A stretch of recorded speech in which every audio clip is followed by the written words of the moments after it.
Walking in the rain, him with his umbrella as I wore my carrier bag from Lidl. Romantic surprise of sharing a bag of chips instead of being taken to a boring restaurant. Despite living in the car, I am loving my new kitchen, a gift from the pound store, a blue washing up bowl. Who cares about running water when you can see the sky in a bit of plastic? It's so romantic every night, a view of the stars. I only need to stick my head out of the car window. Who needs leg room to sleep when you can get your leg over whenever you fancy it? Gear stick permitting. We also have our very own bar, yes, almost a pub. Whoever said that white lightning cider was a few sups short of a cocktail has little taste.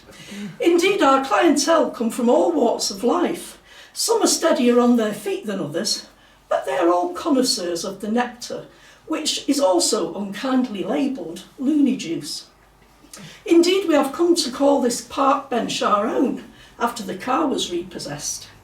Still, we keep the romance alive. On balmy nights, I take off my wig, and we dance to the rhythm of the sirens, never forgetting our honeymoon, back when he was Prime Minister, and me, his paramour, if only. Thank you.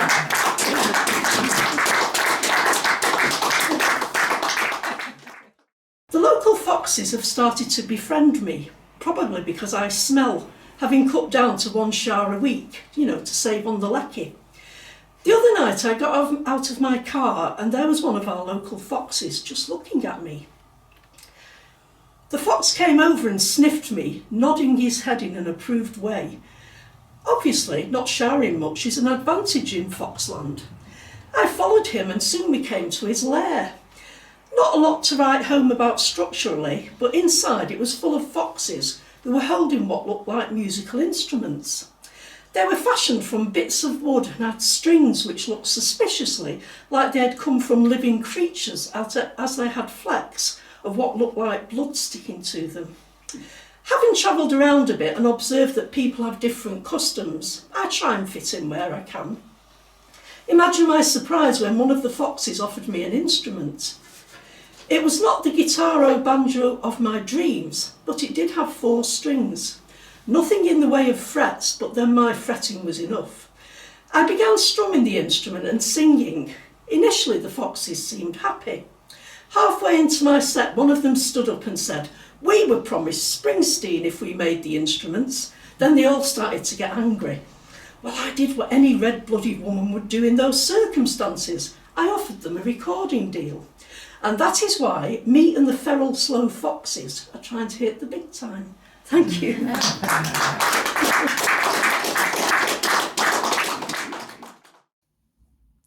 Only today. If today was your last day to speak the truth before it was suffocated in lies, and retrieving it felt like wading through quicksand, would you finally speak freely, or continue to say you don't do politics? If today was the last day to show how you feel, to forget about self-imposed barriers and hear what others have to say, would you continue to talk over them and play the same broken record instead? If today is all you get to make a change, will you still put off until tomorrow with wafer-thin excuses, or will you take your last chance before everything you take for granted is stripped away and you're left out in the cold forever? Hi, my name's Ray. This is my contribution. This is called As Prices Kept on Soaring. She'd always seemed to struggle, yet somehow made ends meet, clothed her loving daughter, put shoes upon her feet. But as prices kept on soaring, red letters brought the heat. Too much was upon her plate, but none of it to eat.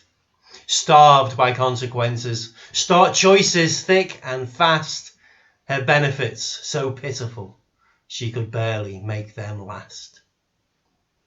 They'd always watch the pennies, always put their children first, satisfied their hunger, quenched their every thirst. But as prices kept on soaring, their pennies weren't enough. In queuing at the food bank, For proud parents, that was tough. Compromised by consequences, their marriage showed the strain, the children caught between them, feeling that they were to blame.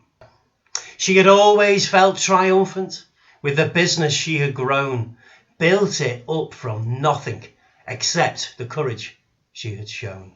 But as prices kept on soaring, her overheads were overdue, closing down her pride and joy, such a joyless thing to do. Bankrupt by consequences, depression now, not pride.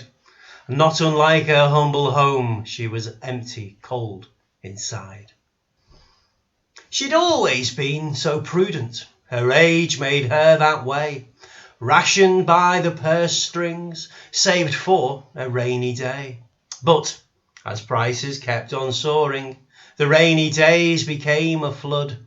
Her nest egg broken, shattered, her good sense did her no good. Frozen stiff by consequences, the stress, the strain, the strife, the soaring cost of living came to cost her very life.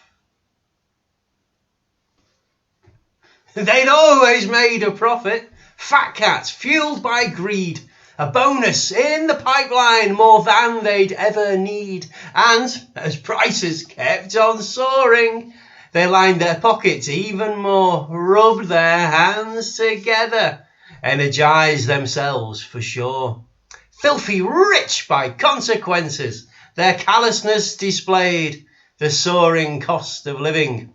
That's the windfall they were paid.